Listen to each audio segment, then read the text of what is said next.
भक्तों, यद्यपि जयदयाल गोयंदका जी महाराज पूर्ण सिद्ध पुरुष थे, जीवन मुक्त पुरुष थे, लेकिन वो एक साधक के रूप में रहते थे। साधक की भूमिका में ही अपने को प्रस्तुत करते थे। और हम सामान्यतया लोग ऐसे हैं कि कहीं किसी भी तरीके से लाभ मिल जाए, किसी तरीके से मतलब कोई परिचय देकर अपना या दूसरों का परिचय देकर तो काम कराते हैं।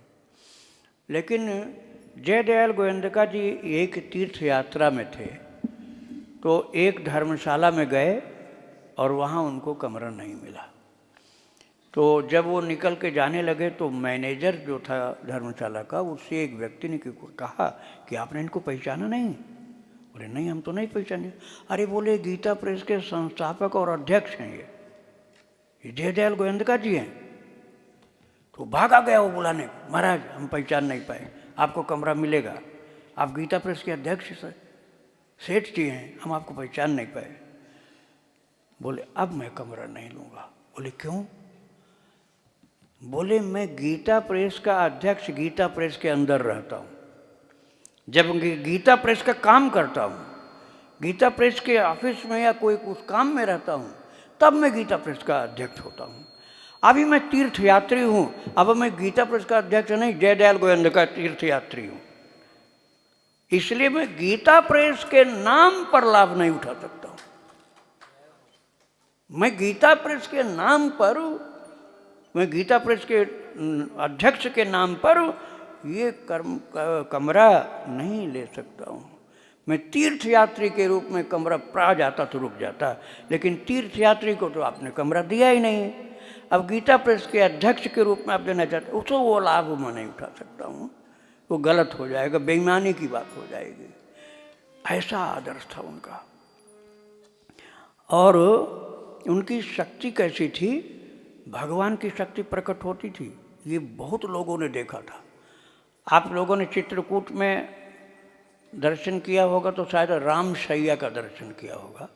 रामशैया एक बड़ी सी शिला है, बहुत लंबी चौड़ी, और उसमें राम जी और जानकी जी के लेटने का गहरा निशान, जैसे फूल पर कोई लेट जाए तो गहरा हो जाए, ऐसा बना हुआ। तो बहुत से लोग गोयंदका जी को लेकर वहाँ गए थे, तो बड़े श्रद्धावान लोग थे। बोले महाराज जी हमारी एक प्रार्थना मान लेंगे, आप जरा लेटिए तो इस पर। बोले अच्छा चलो मैं लेट जाता हूँ भाई भगवान के गोद में आज। तो इस भाव से वो लेट गए और सब देख के हैरान हो गए कि इतनी लंबी शिला, जितना बड़ा आदमी कोई मिलेगा नहीं आजकल। और ये सबकी आंखों के सामने की घटना है, सिर से पैर तक पूरे पूरे उतने निशान में उनका शरीर आ गया। गोयंदका जी का पूरा शरीर उतने में आ गया। अब सब लोग देख के हैरान है, ये तो छोटे हैं, ये तो लंबी संयम कैसे आ गए? फिर उठकर प्रणाम करके चल दिए। बोले ठाकुर जी ने कुछ किया होगा, हमने कुछ नहीं किया है। दैवी शक्ति थी। उनके जाने के बाद की घटना मैं बता रहा हूँ। राम सुखदास जी की अध्यक्षता में हरिनाम संकीर्तन चल रहा था गीता भवन ऋषिकेश में, और उस समय जब सब भाव विभोर हुए हरिनाम संकीर्तन में, तो श्री राम सुखदास जी और भी एक भक्त ने, दो लोगों ने अपनी आंखों से देखा कि भगवान शिव जी डमरू लिए हुए नाचते हुए चले आ रहे हैं। सबको नजर दर्शन नहीं हुआ, दो लोगों को दर्शन हुआ। और उनके पीछे पीछे, जबकि जयदयाल गोयंदका जी बहुत पहले जा चुके थे, उन शिव जी के पीछे पीछे जयदयाल गोयंदका जी अपने ठीक ठीक उसी वेश में पगड़ी बांधे हुए चले आ रहे हैं। ये दर्शन किया था लोगों ने। तब फिर पोद्दार जी महाराज ने पूछा भगवान से पूछा कि अब प्रभु मेरी इच्छा एक जानने की है। बोले क्या इच्छा है?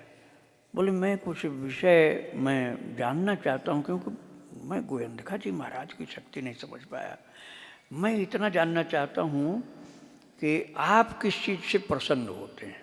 भगवान कृष्ण से पूछा। बोले तुम गोयंदका जी के विषय में जानना चाहते हो ना, तो तुम्हारा उत्तर इसी प्रकार का दूंगा। बोले जिस कार्य से, राधे राधे, जिस कार्य से गोयंदका जी प्रसन्न हो जाएं, उसी कार्य से मैं प्रसन्न होता हूँ। कहाँ भगवान, कहाँ एक मनुष्य, लेकिन कितना ज़्यादा उन्होंने अपना स्वरूप उनको बना लिया था यह सेठ जी कितना भगवत स्वरूप बन गए थे कि सीधा भगवान कृष्ण ने कह दिया कि जिसमें वो प्रसन्न हो वही मेरी प्रसन्नता होती है। इतना अपने से मिला करके ये कर लिया था। और बोले कि प्रभु आपकी सेवा किस चीज़ से होती है? बोले जिस सेवा में उनको तुष्टि हो जाए वही मेरी सेवा है। ये पोद्दार जी को बताया था भगवान ने। और आज्ञा पालन, बोले जिस आज्ञा के पालन से किसी का कल्याण होता हो, गोयंडका जी की आज्ञा पालन से, तो समझ लो मेरी ही आज्ञा का पालन उसने किया है। ऐसा भक्त और भगवान का एक स्वरूप हो गया था। और इच्छा के विषय में बोले जो गोयंडका जी की इच्छा वही मेरी इच्छा, भगवान ने ऐसा बोला। अर्थात भगवान और भक्त एक रूप हो जाते हैं। ऐसा नारद जी ने भी भक्ति सूत्र में लिखा हुआ है कि भक्त और भगवान, तो भक्त भगवंत अंतर निरंतर नहीं, किमपि मत विमल कह दास तुलसी। तुलसीदास जी ने भी कहा है कि जब भक्त बहुत ऊंचा महान भक्त हो जाता है तो भक्त और भगवान में अंतर नहीं रह जाता है। इसलिए अपने भाव में, अपनी श्रद्धा में किसी को छोटा नहीं मानना चाहिए। बोले प्रभु आपका स्वरूप हम जानना चाहते हैं। बोले गोयंदका जी का जो स्वरूप है वही मेरा स्वरूप है। भगवान ने कह दिया जो गोयंदका जी का स्वरूप है, भगवान कृष्ण ने कह दिया पोद्दार जी से कि वही मेरा स्वरूप समझ लो। अर्थात भक्त का स्वरूप भगवान का स्वरूप होता है। ठीक है।